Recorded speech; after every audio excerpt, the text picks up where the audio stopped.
Hello everyone, আসসালামু আলাইকুম। তো আমি আজকে আপনাদেরকে দেখাবো আমাদের উত্তরবঙ্গের লিচু কিভাবে পুরো বাংলাদেশে সরবরাহ করা হয়।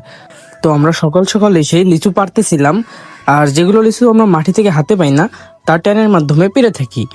তো লিচু পাড়া শেষে এখন আমরা লিচুর খাসিগুলো নিয়ে এক জায়গায় গোছাচ্ছিলাম।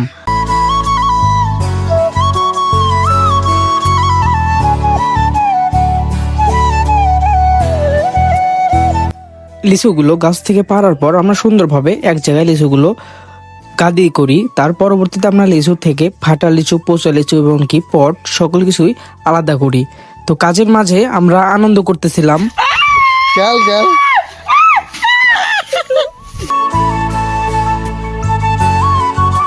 লিচু ভাঙার কাজ যে কাকার সাথে অনেক মজাই করি।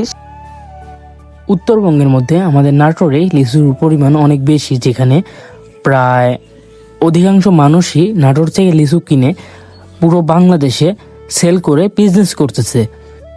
উত্তরবঙ্গের মধ্যে আমাদের নাটোর জেলার গুরুদাসপুর উপজেলার নাজিরপুর ইউনিয়নের বেরগঙ্গারামপুরে উত্তরবঙ্গের মধ্যে সবথেকে বড় লিচুর আড়ত দেওয়া হয়। লিচুর ঝোপা বাঁধার পরে আমরা খাঁচিতে প্রথমে পাতা দিয়ে, তার পরবর্তীতে লিচু সাজিয়ে, তারপরে আবার পাতা দিয়ে আমরা খাঁচিগুলো সেলাই করি।